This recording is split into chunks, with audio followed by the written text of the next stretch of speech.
but there's just too many things. He basically, there was this strange, if you break it all down and you put it down on paper, there's this timeline that is just so hard to Mhm. ignore.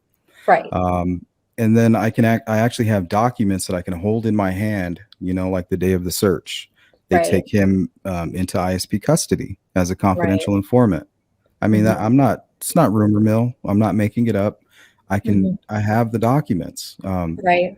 So And why'd I they take think, him down there? and I honestly, but like, I thought it was really strange that he was like kind of lying about his whereabouts, the whole thing with Oh, like that Vegas, reminds me. whatever. That, I have that here, where he says he's with his dad all day. yeah, like that was so weird. I do know that he was Yep. actually, so I dove into him. I found his Twitter account and everything, what he tweeted on February the 14th. And he did tweet like, actually right after the murders, pertaining to the murders. He's like, the world's so fucked up.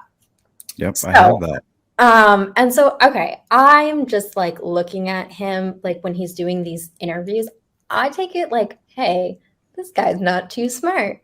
That's, I think, was like the first thing. But also, I mean, just my background, because like, interestingly, it was just like something that I guess like at the ripe age of 13, like I read this book called like Half of the Sky, which talks about a lot of CSAM throughout like globally. So And this ain't how new to you. See, I didn't it's see not CSAM until the Delphi case. Like right. I didn't know it was that bad. I'm glad Oh, I wow. learned a It is lot a from my huge kids. problem. And like the spectrum of it is like, I was actually going to do maybe like a video on this because I feel like it's needed because as like a public, don't really understand the typologies that are very well defined by the FBI. And they're asking all those questions that are specific to that.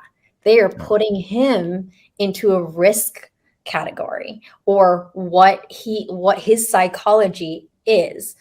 And when they're asking him like, who would you engage with, did you have emotional relationships with them, he gets like very like like And almost he's not embarrassed. that dumb either. Like you can see some things he kind of catches on to. Like he'll catch on to Yeah, a little bit of their tricks, but not everything.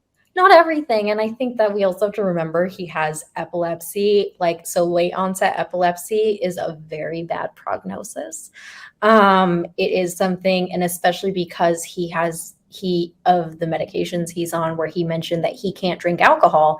The Mhm. reason for that is because they have to keep the medications so highly like sedative, for him not to seize. And every time he has a seizure, he's suffering more brain damage. So I think that's Really? something important for like, just like law enforcement especially has to know this.